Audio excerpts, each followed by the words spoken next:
হে hi everyone, আমি bridal makeup artist Swapna. 13 ডিসেম্বরের location ছিল গোপীগঞ্জ বেঙ্গল ব্যাংকুইটে।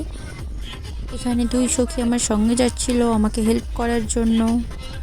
আমরা গান শুনতে শুনতে আমাদের লোকেশনে পৌঁছে যাই। দেন আমি ভেন্যুতে পৌঁছে ব্রাইডকে কল করি। ব্রাইডের বাড়ির তখনও কেউই এসে পৌঁছায়নি ভেন্যুতে। দেন আমি ব্রাইডের জন্য ওয়েট করতে থাকি গাড়িতে বসেই। তারপরে আমার সখীরা মিলে কি সব গল্প করছিল, তোমরাই শোনো। সেইগুলো হচ্ছে কি, আমি এখন বলছি ওগুলো মোড়া জুতা, তখন বলে আচ্ছা মোড়া কি বুট জুতা। তারপর ব্রাইডের মা আমার দিকে কল করে। দেন আমরা গাড়ি থেকে নেমে আমাদের সব জিনিসপত্র নিয়ে ভেন্যুর উপরে যাই। তখনও অবধি ব্রাইড আমাদের কাছে এসে পৌঁছায়নি। তারপর আমাদের দিকে যেই রুমটাতে আমরা সাজাবো সেই রুমটা দেখিয়ে দেওয়া হয়। আমরা সেই রুমটায় ব্রাইডের জন্য ওয়েট করতে থাকি। দেন আমি ফ্লাওয়ারগুলো সব রেডি করে নিচ্ছিলাম যাতে ব্রাইডের একটুও টাইম নষ্ট না হয় আর আমি ব্রাইডকে টাইমের মধ্যে ছাড়তে পারি। দেন ব্রাইড আসে 4:30টার সময়। আমরা তাড়াহুড়ো করে মেকআপ করতে স্টার্ট করি।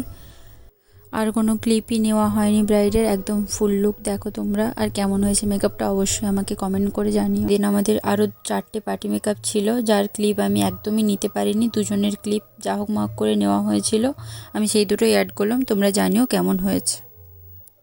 দেন ওখানে ব্রাইডের মা দিদি সবাই আমার দিকে অনেক করে রিকোয়েস্ট করছিল ডিনার কমপ্লিট করে যাওয়ার জন্য। তাই জন্য আমরা ওখানে ডিনারটা কমপ্লিট করে নিই। দেন তারপরে আমরা বাড়ি চলে আসি।